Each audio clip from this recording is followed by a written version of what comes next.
Hello and welcome to another episode of Disc with Dave. I'm David, but you can call me Dave, and today I'm going to teach you 3 putting tips that have made me a better putter. Okay, putting tip number 1.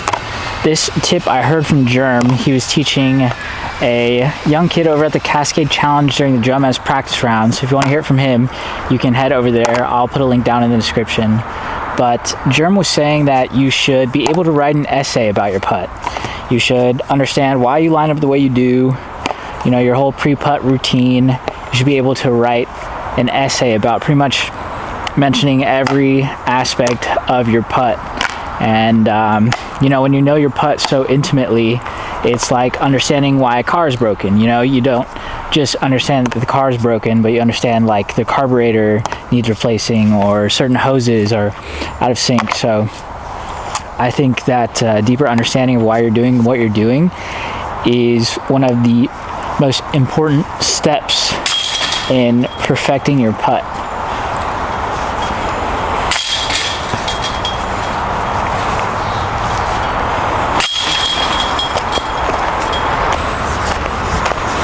Okay, tip number 2. Tip number 2 is grip. For the longest time, I would putt with my finger out here and, just this kind of like fan grip. Doing it now, it feels really weird, but I never wanted to experiment with it because it felt right and I was like putting pretty good.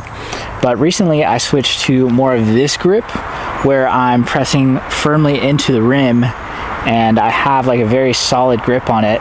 My index is making contact with the bead of the disc here, and it just feels way more solid. I get a more consistent release, because before with my looser putt and my finger out like this and fingers fanned like this, I would get an inconsistent release. So everybody's different, but definitely play around with different putts. Sometimes the change isn't going to feel good at first, especially if you've been playing for years and years.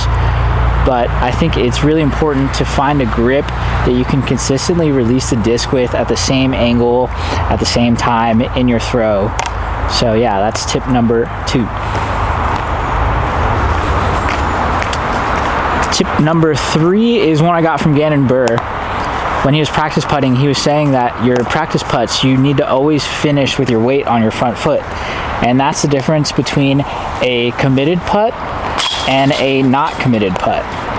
And I think that especially people who struggle inside the circle or struggle to make those little tap-in putts, really thinking about finishing with your weight on that front foot is going to make a world of difference for you, especially as you go about practice putting and you're going through your putt routine.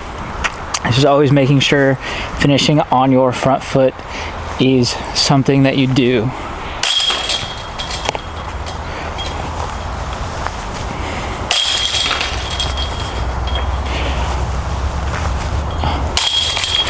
I was really hoping I made that. All right, last tip. Last tip is a personal one for me. As a human being and as somebody who tries to become better at things, I think that nowadays there's so much information out there that it's easy to just, replicate a lot of what other people do. But if you look at players like Ricky Wysocki, Nicolas Antela, and even Gannon Buhr, other people, they have certain personal aspects to their throws. So I think that's my last and final tip, is to respect your own personal creativity, respect how your body wants to move and go through these motions. And, if you have a natural tendency or a natural inclination, don't write it off just because it's, goes against what's commonly taught. So yeah, believe in yourself, stay true to yourself, and I'll catch you in the next one.